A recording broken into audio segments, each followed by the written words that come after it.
request permission to engage enemy paratroopers and attempt to snatch a grid Papa Uniform 259er 119er. Break. Enemy is unaware of our presence at this time. Over. Solid copy. Hitman 2.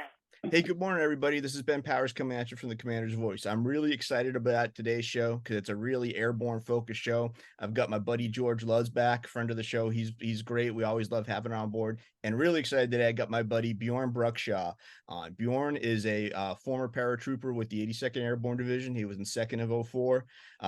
The White Devils. He did tours in Afghanistan and Iraq. He's a combat wounded veteran from operations in southern Baghdad, the Al province. Got out of the Army as a staff sergeant, and I want to say 07, 08 time frame. He'll clear me up on that. And then he actually went back to Iraq as a volunteer to fight ISIS in 2017 with the Peshmerga. So, fellas, welcome today. Thank you. Thanks for having me. Yeah, thanks so much, Ben. So, George, I'm really excited with Bjorn and you here because Bjorn will always send me stuff because you're always doing stuff with the Stephen Ambrose Foundation. You're on different podcasts, and Bjorn will be like, hey, did you see this? Did you see that? I'd love to talk to this guy. And I'm like, Bjorn, Luz and I are, I think we're forming a friendship.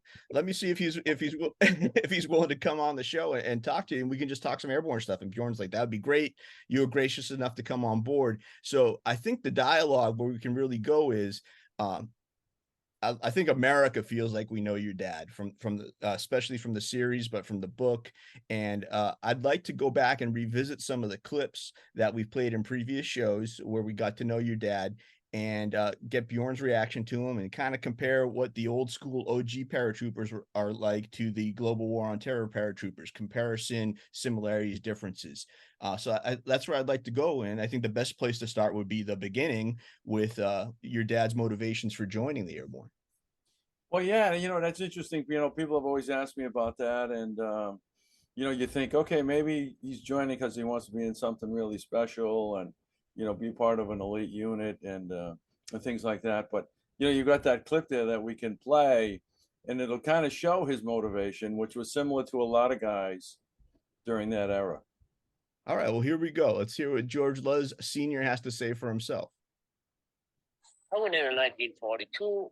I was 21 years old, and I was working and I was making, I don't know, about $16 a week. Yeah. And when they said it's $50 a month extra, then I just jumped up. My father just cried. He didn't want me to go. He said, I don't want you doing that, So there we go. It's the $50 extra. Yeah, that's the way it is. When I think Maynard was the one that you saw in the series that, he raised his hand when it was $50 extra. So, hey, let's face it, all these guys and, all these guys who were in Airborne, they all grew up in the Depression and $50 was a lot of money. Especially when you think about a private back then was making like $50 a month. And so they're doubling their pay. And, back then it's an experimental course. So Bjorn, when you enlisted, obviously, Airborne is it's an elite unit, but it's an established thing. Air travel is an established thing. I think we were getting like $125 a month jump pay. Yeah, I think when I remember going in and they're like, oh, you could do Airborne. They add $125 onto your contract per month. And I'm like, I'm 18. I'm like, okay. Sure, why not? So did you enlist after 9/11, Bjorn? I did not. So I graduated high school May of 2001. That summer, went through all the way down to Fort Benning through basic infantry school, airborne school, and hit my duty station down at the 504 September 2nd, 2001. Holy cats. So we were actually out in the field when 9/11 happened, and then, they put a hold on everything because, the 82nd Airborne, they like to be all over the place. So we weren't going anywhere, and a few months later, we got the order to go to Afghanistan. Roger, because I remember, I think we all remember 9/11, and there were some questions about how the America would respond, and then the Marines wind up going into Kandahar, establish, FOB Rhino. We know the Rangers went in. When did you actually get on the ground in Afghanistan? If I recall, probably February of 2002. Okay, so as we were starting to expand our presence there. Correct. So George, I think what we got a slight difference here, because would your dad have even considered enlisting if Pearl Harbor hadn't happened? You know, I'm not sure. I think it was just kind of one of those neighborhood things. You know, everybody had that sense of patriotism and you know, what can I do? And so yeah, my dad signed up and got in August of 42 is Gotcha. when he actually went to I think it was Devon's was August of 42. Oh, in New Jersey, right? Is that New Jersey? Oh, No, that's Mass. Massachusetts. Mass. That's Mass. That's right. Yeah, so that was his motivation. And you know, he had 10 brothers and sisters. He was one of 10. Wow. And so his brother you know, one of his other brothers, Uncle Jimmy, went in, and so a lot of the brothers went in, and that's just the way it was. You know, everybody signed up and wanted to see how they could help out. So Bjorn, Wow. when you enlisted, you said it was May of 2001, so it's pre 9/11, but you're very early on involved in the global war on terror. Did you know you were going to enlist after high school, or were you like, I don't want to Oh, go man. to college, I don't want to paint houses, I don't, you know? I think it was more of my dad telling me I got to do something. I can't stay at home the whole time. You know? So, you know, I was a big sports star in high school, and you know, I wasn't the nicest kid, and I wasn't the smartest kid. And my dad's like, "What do you got to do?" He goes, "You actually should join the military." And to be honest with you, he wanted me to join the Coast Guard. So I went to MEPS for the Coast Guard and everything, and then boom, found out I was colorblind, so I couldn't do that job anymore. And so the next step was, all right, go to the Army. Walk into the recruiter's office. There's a poster on the wall of a guy popping his head out of water with M4 sitting right there, all colored in camo. And then right next to that one was a parachute. I said, I want to do both of those. And he said, all right. So you brought it up, so I got to walk through that door. How did you get airborne being colorblind with the whole red green thing? Oh, whatever light lights up. If the top light lights up, I'm going. I'm not going. It's like when you drive. If you're driving, you go up to the red light, and the top one's lit. You're stopping. If the middle one lit, you just press faster, and if the green one lit, you just keep going. That explains some of the times I've driven with you in the past, man. Okay, no. But and also, I mean, we all know that, you know, you got an NCO telling you to go anyway, and if the rest of the crowd's leaving the door, you go with them. I mean, how tough is it, right? Well, the problem is, you know, even during airborne school, you know, they do the sticks. Well, they did it alphabetical order. And of course, mine is B, and nobody else had a last name before mine. So I was always the first person out the stick. So I was like, all okay, jump master. He's like, I'm not going to push it. Don't worry. Yeah, that was a lie. I was like, whew. This is actually a great segue, because this brings us into airborne operations. Now, George, because your dad, that we got some great footage of him, you know, a little late in life when he had an opportunity to talk to a reporter in Rhode Island about airborne operations. I think the Rhode Island National Guard was jumping. They were having like a Leap Fest competition, and he got to check it out. He had some interesting stuff to talk about with airborne operations. So if we can listen to that and kind of hear what your dad had to say about being a 1940s trooper versus the more modern stuff that Bjorn's more familiar with. So Yeah, it's pretty cool stuff, and it should provide a pretty good contrast. all right, let me pull that up. Give me 1 second, folks. No, wait a minute. I mean, you haven't jumped since you got out? No, we have to make a jump once every 3 months to keep the jump status up. Okay. So just before I came home, I made a jump. Well, I went down to the jump fest the other day. Yeah. And I don't like their shoots. You know, they give you this. Yeah. The shoots that we had, you had to line up and you go on a two, you go right, go on a left. Yeah. And we're able to control your shoot Yeah. a lot better than this. They didn't look like they had much control. No, I mean, we always get in on the beats. Yeah. I watched some guys down there, all you see was arms and legs. You know, oh, George, thank you. alrighty, Right, Pleasure. George George Laws. was. George, keep smiling, we'll catch you again. Alrighty, God bless. okay. So there's George's dad talking about, you know, you always landing on his feet. Now, Bjorn probably remembers this from getting Jumpmaster pre-briefs. I remember from going through Jumpmaster school, when you talked about you making a proper landing, balls of feet, calf, thigh, buttock, push-up muscle, they'd always say, you will never make a standing landing in the 82nd Airborne Division. you were supposed to do a proper parachute landing fall, distribute the weight of the landing. So to hear your dad talking about landing on his feet, almost like a skydiver, that's really interesting. Well, yeah, you know, a lot of guys were like that. I remember Al Manfrey was one of the medics, and he, you know, routinely these guys would land that way. And you know, when I would go to the Leap Fest with my dad, and you would see the guys, you know, and the technique that they stress now, man, you know, people, guys, gals that you know make that many jumps, the beat up on the body, you know, the you know, bang, bang, bang on your head, you know, because eventually your head hits the ground too, I imagine. So when he says all I see was arms and legs, that's whenever he said that, I said, you know, I remember every time I go to Leap Fest, that's what you see. You see arms and legs, guys hit the ground, and then boom, they just go rolling on over. So, you know, I'm not quite sure. I've never done it, and you know, my body's not equipped to take that kind of abuse. But I'm not quite. You know, when I look at guys that have made a 50 jumps, 100 jumps, 500 jumps, whatever it is, it's like their body just must be beat up beyond repair. So what's your take on that, Bjorn? You know, listen to what Mr. Luz Sr. was saying versus your experiences. I can't even imagine, especially like with the weight of all our gear nowadays, landing straight on your feet. I mean, I would imagine some bones would be broken.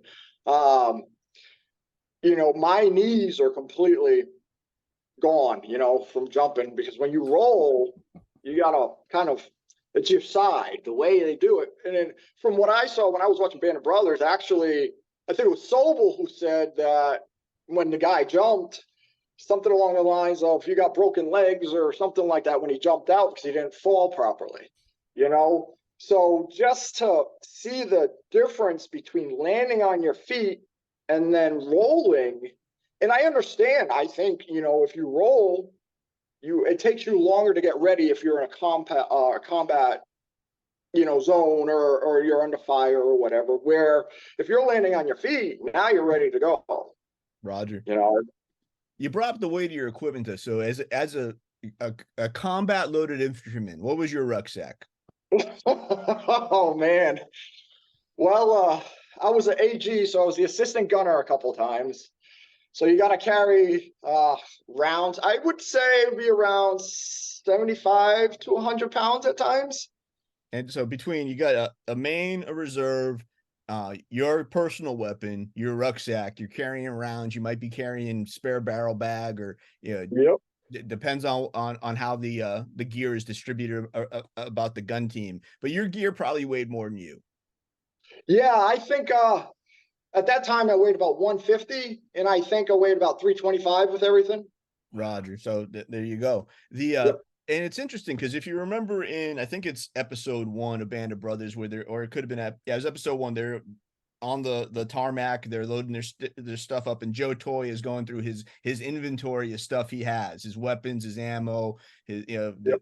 they bring up the brass knuckles joke, but it seems like a lot of stuff. But when you look at the photos of a 1940s trooper, even the guys getting ready to jump into Normandy or Holland, they do not seem as burdened as you guys do down on Green Ramp, getting ready to jump into an emergency deployment readiness exercise, or the guys who jumped into northern Iraq with the 173rd. It just seems like we give guys bigger rucksacks and they just fill it. And it could just be because of batteries. It could be we bring more ammo. I don't know the reason, but guys seem more burdened today than they did on the jumps going into the combat operations in World War II.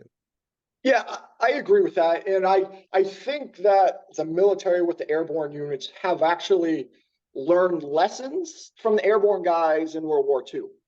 You know, they saw them, you know, out in the field for months and months at a time and running out of supplies. And I think now possibly the mentality of these leaders and the leadership is, well, if we give them more, we'd rather have more than them not have anything at all. Roger. Now, when you guys would hit the ground, especially during training and things like that, I understand you know you got to be able to hump the weight. That goes without saying. But would you guys, to get to the assembly area, would you cache rucksacks for more mobility and then go back to retrieve them, or would you maneuver under your rucks, or how did you all do business? We would have to bring everything with us. That's the military today makes you accountable for everything. Roger. So you got to bring everything. Doesn't matter what it is. You're always supposed to have it. Tracking. Now, one other thing. Well, George, please. Yeah, Jump. quick question. Yes. All right. So you hit the ground. You hit the ground with all this stuff. What happens if you've got to fight? Yeah. How do you fight with 200 extra pounds of stuff? How's your mobility, jumping, running, Well, twisting, turning, grabbing a grenade, throwing a grenade? and that's where I think the military has learned, because they don't really think that it's going to be like World War II, like when they jumped into Normandy, where the Germans are going to be firing at us, or Okay. you know what I mean? So they're prepared that we just hit, we prepare ourselves. They don't really expect us to be under fire. Okay. Okay. Now, is that always accurate though? Because you could complete, plan that. Okay, we're going to drop these guys over here. They should be good. However, is there ever any surprises when you hit the ground? It's like, uh-oh, hey, they know we're coming, or they see us coming. Not really. Okay. They do talk about the enemy gets a vote, and we all understand that.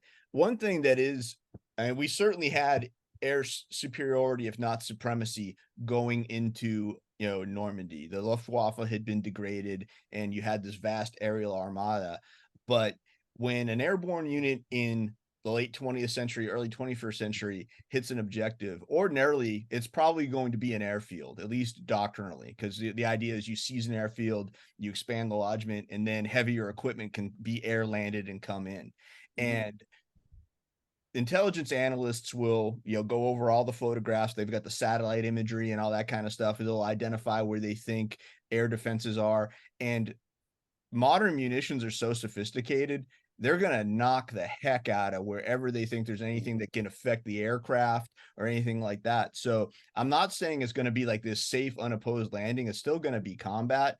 But if you look at the Rangers going into Grenada in 83, or the Rangers in 82nd Airborne going into Rio Hato in 89 in Panama, they rolled up.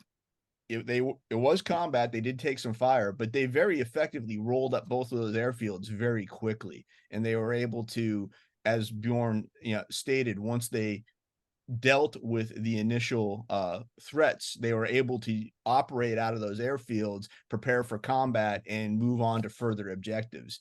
Whereas when you watch the Band of Brothers, or you read about the jumps into Normandy, Holland, etc., folks are so widely scattered. It took 36 hours to get enough combat power together to start doing stuff, other than those small, what they call the LGOPs, little groups of paratroopers, like what Winters took in to take out the weapons at Brecourt Manor, for example. It's more recent history shows we have such an overwhelming advantage going into these objectives that it can be a little more controlled than what your father experienced, in my opinion. Bjorn, if you got any thoughts on that, buddy.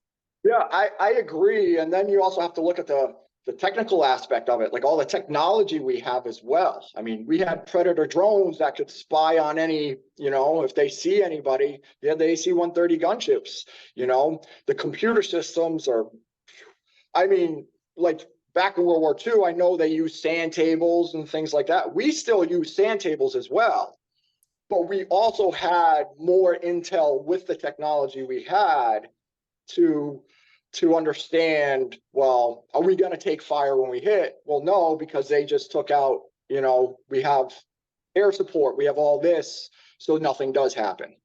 Roger. I imagine the stuff that Bjorn got to train with and experience would have looked like science fiction to your dad and Well, I'll tell you what, he would have been very proud of you guys for everything that you were able to do, all the lessons learned, lessons learned moving forward, mitigating dangers, and he would be very proud of what you guys are today. Now, one thing, and we're really proud to kind of carry on that legacy, that's for sure. One thing that I want to bring up, we've addressed this in the past, but it's such an interesting story, and I really want to get Bjorn's take on it. So you had found some really interesting audio footage from your dad that talked about his experience with the British. If you could set that up for us, then we can play it, and then we can expand on it a little bit.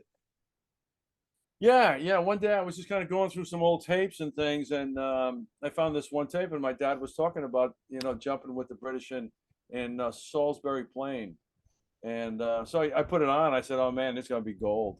So I think you got that queued up. Yep, give me 1 second here. We'll hear what Sure. he has to say. Hi, this is George Loves from Rhode Island, member of the E Company. I'm making these recordings after receiving some harassment from Bill Garnera and a call about 2 days ago from Richard Winters telling me to get this tape in. About 3 months before the invasion, I was selected to train with the British down in Salisbury Plains area, the 6th Airborne Division. Made a few jumps with them. And I can tell you that one of them that I made out of a bomber. And all of a sudden it just goes, the story ends and okay, what happened with the bomber, Mr. Lowe's? And we never Yeah. found out. So just imagine for a second. Okay, so my dad is hanging around. So he's hanging around with him and this other Portuguese guy, right? And they've got 9th grade education. So they got this tape player, with the buttons on it and stuff like that. So listening to the tape, he like turns the thing on, he starts talking, and it's like, okay, they stopped. All right, take 2. Well, first it starts off, these guys are talking about, what they're going to do today and all this other stuff. And they finally realize the tape's on. They turn it off. So they turn it back on, and then they go to take 2. And then they turn it off, and they turn it on, they go to take 3. And then something happened again. But anyway, so yeah, I'm thinking this is going to be gold, man. He's going to tell this story. So then it goes blank, and it's like, golly, that's terrible. But the good thing is he told me the story. So what happens is he jumps out of the plane, and the British at that moment were jumping out of the middle of the plane. I can't remember exactly what kind of plane it was, but they were jumping out of the middle of the plane in a hole. So he gets out, he gets oriented, and he looks around, and there's a plane coming right at him. So he takes evasive action, and he gets far enough away from the plane to survive. So anyway, but it would have been much better if he could have told that story himself, but because he didn't understand the whole button thing. Yeah, I found that interesting about, training with the British, Salisbury Plain. I haven't been to Salisbury Plain yet. I'd like to get there, just to kind of see the terrain. And now, what do you think? Okay, so he's with the 6th Airborne. Is that Major Howard? Was Major Howard the 6th Airborne? Roger, the 6th Airborne Division had the mission of jumping in on what we would have considered the Germans' eastern flank, where Pegasus Bridge and things are like that, and beyond. Major Howard, as you know, was a glider guy, but they, much like the American divisions, they had glider troops and parachute troops, and that would have been under, I want to say it was under General Hale. I'd have to go back and double check a reference, but yeah, that's the division that Howard's groups from the Ox and Bucks would have been under. Yeah, and I'd like to try to find out a little bit more information about, what the objective was, and, what was the selection process. My dad was a radio man, so, was it because he was a radio man, or, what was the reasons why they selected him, or how many guys did they select? And because I think they probably did like a cross train type thing. And it could have been as simple as, hey, we have an opportunity to do something cool. We want to keep the guys sharp. We might have to work with the British in combat. Let's learn their tactics, techniques, procedures. It could have been, let's just keep the guys from getting bored and give them something different to do. Did you get to do cross training at all when you were on active duty? Actually, we did. So right before we went to Afghanistan, the Canadian Army came down and trained us. And a lot of people are like, the Canadian Army, like they're just a bunch of people that say a lot, and they came down and taught us on improvised explosive devices. They taught us how to recognize them. They taught us how to find them and disable them. They taught us about claymores. So they were really, really big. And actually, from what I recall, we were informed that they were one of the best military groups in the world to recognize and defuse all ground explosives at that time. So they taught us everything we need to know to do. And then I think for a week, I believe it was the Germans that came in. They were over here for some form of training down at the 82nd. And they did a live fire exercise with us at one point. Ah, cool. So, I mean, there's certainly opportunities to cross train. Now, did you get to do any airborne operations with the Canadians or the Germans? No, unfortunately, we weren't able to drop with them or jump with them at that time. It was only ground things in classes and teaching, one thing that I was going to ask George was, did your father ever at all, realize that part of their training was different from his, and if he liked it, and, the different aspects of it? Yeah, I'm not quite sure. I don't know who was more advanced than others because it was such a new concept. I'm not sure if anybody had an advantage on that. I think it goes back. Didn't the Germans and the Russians have exploratory airborne prior to World War II? Yeah, very much so. The Americans based their doctrine off of what the Germans were doing, almost off of captured and translated manuals and things like that. And the Russians did some crazy stuff between World War I and World War II with airborne operations. There's some famous images of them literally crawling out on the wings of aircraft and then falling off the wings to deploy their parachutes and just some really interesting stuff. So, and the Italians of all folks, they don't get a lot of credit, but they had a really interesting airborne capability between the world wars as well. So there's, the Americans especially were kind of latecomers to the whole idea of vertical envelopment.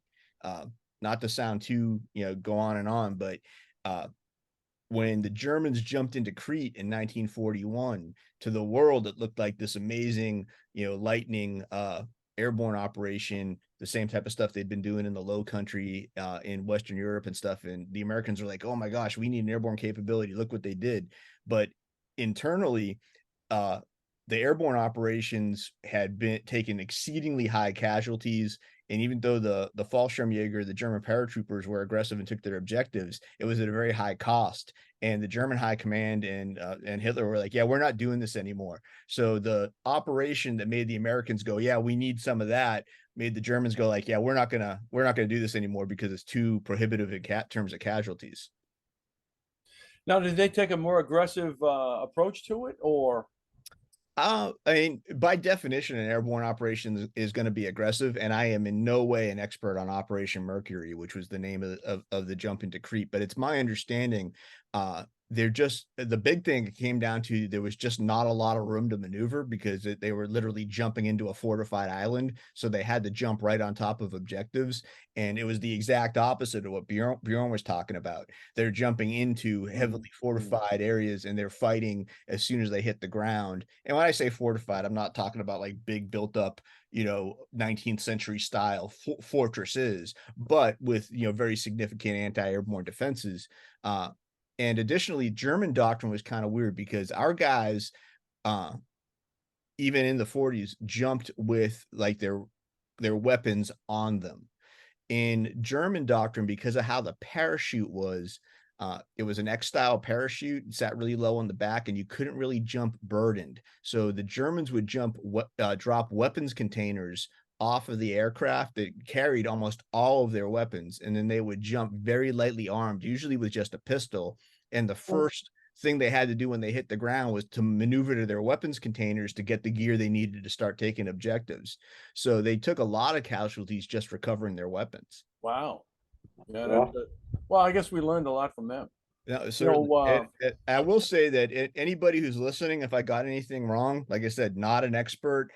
Greg Way, if you're listening, please feel free to chime in because you are the expert on Fallschirmjäger operations. But anyway, go on, George.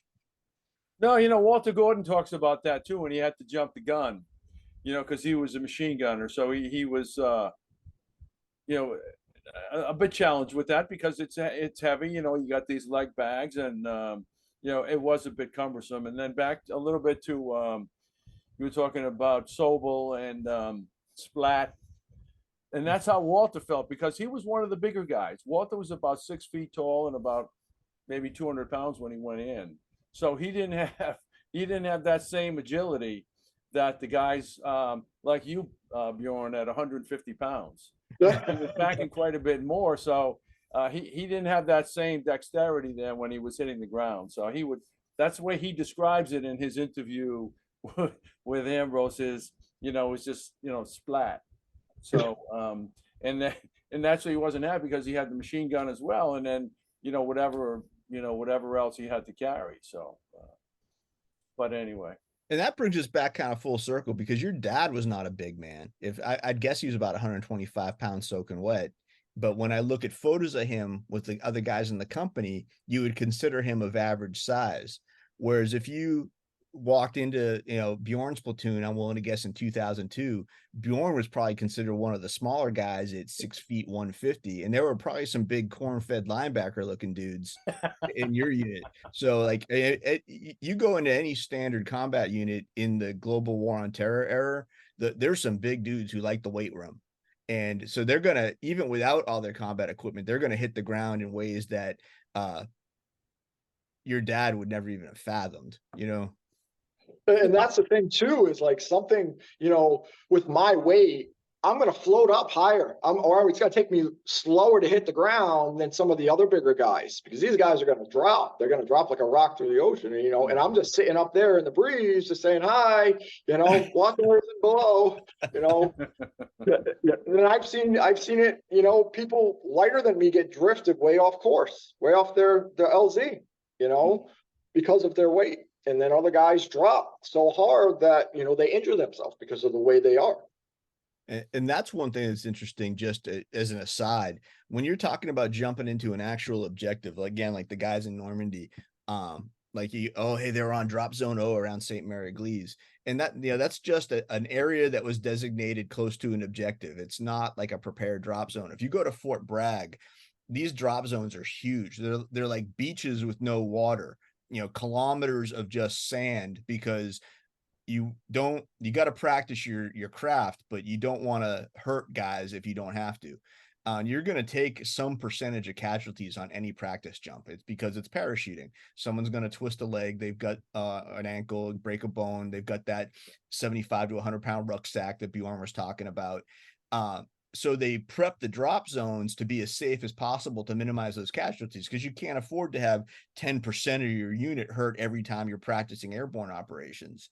So when you jump into, and I've never jumped in combat, I'm not pretending to be something I'm not, but when you jump into Sicily drop zone at Fort Bragg, if you do things properly and you assume that your equipment's functioning properly, you're going to have a safe jump. When you are picking a drop zone to get near your objective in a combat environment, you don't always have the luxury to pick a big open area that's going to have nice soft landings for everybody. You got to jump where it makes sense most tactically, that you can get on the objective as quickly as possible. And you probably don't want to pick what would be the optimal drop zone, because there's going to be bad guys looking at a map going, if I was going to put paratroopers or helicopters in somewhere, where would I do it? Okay, let's put all our air defenses around that thing then. So you might pick a suboptimal drop zone for safety and security reasons as well. So sometimes there's a disconnect between how we train for safety factors and how we're actually going to have to fight. Mhm. And even with the safety factors, people still, I've seen people crash right into a tree. I've seen people land right in a little stream or the river right there, and you got to get out of that. And now you have all your gear on. If you get caught in a tree, you have to wait there until they come get you out. Roger that. And sometimes it's not even going to be the paratrooper error. Sometimes it is, but occasionally them. Love the Air Force. My friend Mark Vlahos is listening. Love you to death, sir. But sometimes the Air Force is going to put you in the trees because they're on a bad heading, or mistakes sometimes happen. My first jump in division, I landed in the trees off Rhine-Luzon drop zone. Now, some might say it's because I was a second lieutenant, and we'll leave that alone. But I still think it was the Air Force's fault. You can blame the Air Force on this one. So Bjorn, a question over to you now. It's interesting because you had like this coming together of experiences, because you join the Army, you go through airborne training, infantry training, you're at Bragg immediately after was 9/11 hit. Immediately beforehand, Band of Brothers debuts on HBO. Was the Was that something you were even aware of as a young guy? And because I know you guys are out having a good time, you're partying, you're training, watching HBO might not have been on your radar, but when did Band of Brothers become something that you became aware of? And were you still an active duty paratrooper when it happened? And if so, did it affect how you felt about your history at all? Yeah, so I don't remember when it came out, but I remember watching it right around 2004, 2005. And I remember watching it and realizing, holy cow, they were thrown into a blender because they didn't know what was going on. And then I would think about the difference between what they went through and what we go through. I couldn't imagine, you know, how many people back then missed their DZ. Where today, if we did that, I think 99% of the paratroopers would probably hit the DZ. And that's what hits me so hard is the fact that, like, even your dad, George, the fact that he walked through the middle of the night and was 2, 3, 4 minutes late from his job. He's by himself. Nowadays, if that happened, I mean, you have a bigger and better chance of not only surviving, but of meeting your person as soon as you land, because there's less than 1% chance you're going to be miles away. Yeah, and then the point that you had made also about landing in a fairly safe area. When they jumped into Normandy, my dad said, when you were coming down, man, you could just see the tracers, and you could just see guys getting picked off as you're coming down. So there was just a hail of gunfire coming up at you. You brought up a really good point, Bjorn, that just had me thinking that famous scene where Damian Lewis jumps out of the airplane as Winters and the barn's on fire and loses his leg bag and he hits the ground and he's trying to find he links up with the radio man who's lost his radio and that whole thing. If that had been you and your guys, every one of you guys had a set of night vision devices. Y'all had glint tape on your helmets and probably sewn to your left or right shoulder. So I'm just picturing first off, you never would have put your night vision device in your leg bag or your rucksack. You probably would have had that, somewhere, dummy corded directly to your body so you could snap it in immediately once you hit the ground. That I just see that playing out differently in 2023 when you hit the ground. You pop the nods up, you're going to see little pieces of glint tape lighten up almost immediately, and the link up would go a lot more smoothly than it did for Lieutenant Winters back in 1944. Yeah, and not only that, but like the fact that we jumped and like so many, soldiers back in World War II lost their weapon, the strap snapped when they jumped. I mean, if we lost a pair of nods or their night vision or, something on a jump, they don't care if you're under fire, they're going to make you go find it. They're gonna make you go find that, Brookshaw. So they had to give us 550 cord, and we had to tie everything down. I mean, even like when I was a saw gunner, I had when the thermals, these big, huge thermals that would sit right on top, I had to tie that thing down because guess what? If I had lost that, either I'm paying thousands of dollars for it, or I'm gonna go find it and then get my butt chewed later on. So it was so much different because at that point, during World War II, they didn't care about the equipment. They cared about the objective and making sure you were safe and able to get there first. That's a really good point. I think you had played in a different, I don't have this particular audio, George, but I've heard you play on a different podcast, Buck Compton, talking about how he lost his M1 and he got a Thompson submachine gun from another lieutenant who was wounded, who was being evacuated. And exactly like Bjorn was saying, I'm just thinking your weapon was assigned to you, and even in combat, that was something that was taken very seriously. Like if somebody was like, hey, let me have your weapon power, it's like, no. If I'm being evacuated, it's coming with me, man, because I'm not going to say, oh, I gave it to Sergeant Bruckshaw. I'm going to wind up, at the very least, I'm going to wind up getting a letter of reprimand for not maintaining positive control of my weapon, and it could get a lot worse. Yeah. Now, granted, maybe if we were, yeah, I'm not saying the stakes weren't high in the global war on terror, but at the same time, it was not freeing Europe from the tyranny of the Nazis. So maybe the army would be a little more lenient about weapon swapping if we Yeah. were Only if ever that weapon worked, though. If the firing pin worked. fair point. Fair point.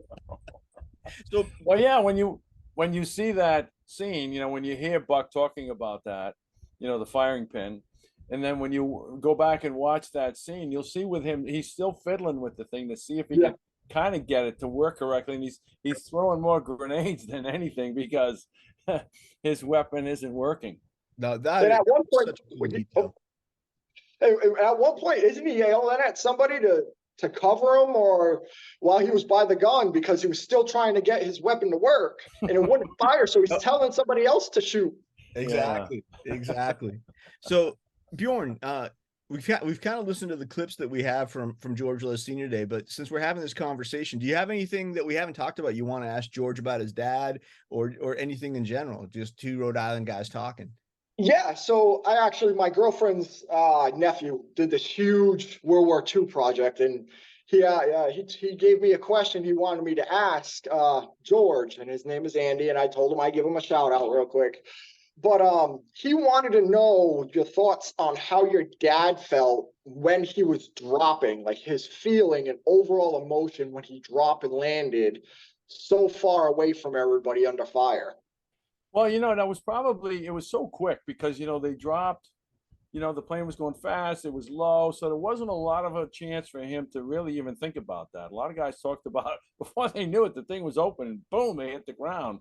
Like I said, my dad the one thing he did say is what I had mentioned earlier about, as he was coming down that quick little trip down, he was looking around, guys were getting picked off and getting shot. So I'm sure the fear was pretty high. The anxiety was pretty high. And then when he hit the ground, he ran into a guy from headquarters company, and then they kind of, made their way from here to there and got around there. So, a lot of guys that kind of give it to you that as far as there was a lot of, my father said it was like you could walk on the lead that was coming up because it was so much.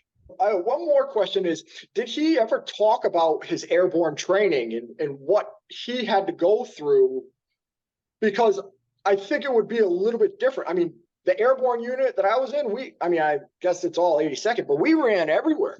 And it's like, then we dropped from the towers down at Fort Benning, So it's interesting to see what he went through. And then he had the mock doors and all that. But what did he talk about with the training for jumping out of an airplane? Well, when you look at what they dealt with, like you said, in Toccoa, they did have a 35-foot tower that they kind of jumped out of to kind of simulate, hitting the ground, and they didn't have any risers or anything like that. And but you're right about the double timing. They double timed everywhere they went, and that's why they were in such great shape. And we have to credit Sobel for that. Sobel wasn't a good combat leader, but he certainly was a good trainer. So, and to a man, everybody says, as much as they hated Sobel, they certainly credited him with putting those guys together as a group. All right, one more question. So when your dad decided to join the Army, what was his parents' reaction to that, and how did they deal with his decision? Well, you got to remember, okay, so my father's parents were Portuguese immigrants, and so when they came to the United States, they came to a different country to have a better life. So they were very proud of him going in. They were just a bit concerned, serving his country, their new country, and but like my dad said, his father was a bit concerned about him jumping out of airplanes because it was something that he wasn't familiar with. Not that being an infantry guy or somebody in the Navy or somebody in Marines wasn't any more or less dangerous, but he just looked at jumping out of an airplane as not a good idea. But now, so you were saying, is it your nephew that has a project or had a project? Yeah, it was my girlfriend's nephew. His name's Andy. Okay, okay. He's huge into the historical aspect of World War II. Yeah.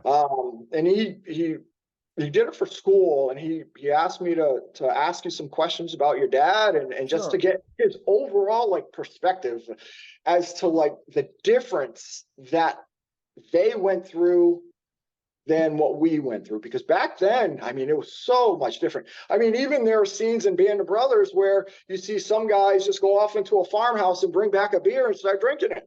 You Yeah. know, if we did that, we'd be kicked out of the country. Oh, really? Yeah, we'd get in trouble for that. Oh, okay. Yeah. Because it was survival. It was the survival skills that they had learned as kids, and so when they hit the ground, yeah, that was it. They had to survive. And the point that you had made earlier, you guys were prepared for weeks or months on the ground, where they weren't prepared for weeks or months, probably days, and until they got resupplied. 3 So days they and had nights to of hard go. fighting, right? What's that? 3 days and 3 nights of hard fighting. That was it. That was about all they were going to get. That was about all they're going to get. So. But hey, if he needs anything, just let me know. Great. I appreciate it. Yeah. All right, so we're about up at the end of our hour, guys. Any last words, Bjorn? No, I just want to say thanks for having me on. It's awesome to actually talk to somebody who knows about the World War II because his dad was there, and to look at the differences and see how much our military has grown and learned from World War II and the paratroopers back then. So it's really, I really appreciate it. I get goosebumps just talking about it. So No, you're exactly right, brother. I think I'm paraphrasing a quote from somebody I can't even, remember the name of, but the idea that we see so far because we stood on the shoulders of giants, that's exactly it, man. Mr. Luz and his compadres definitely paved the way for us to do what we did. and actually to hear like the upfront stories instead of saying, well, I heard it from this news article or that or this, book or whatever, and to hear the exact, words that somebody described, while they were there. It's awesome. And I wish I could have met George's father. I mean, I'd ask for 1 million signatures, to be honest with you. Roger that. So, hey, George, any last words, brother?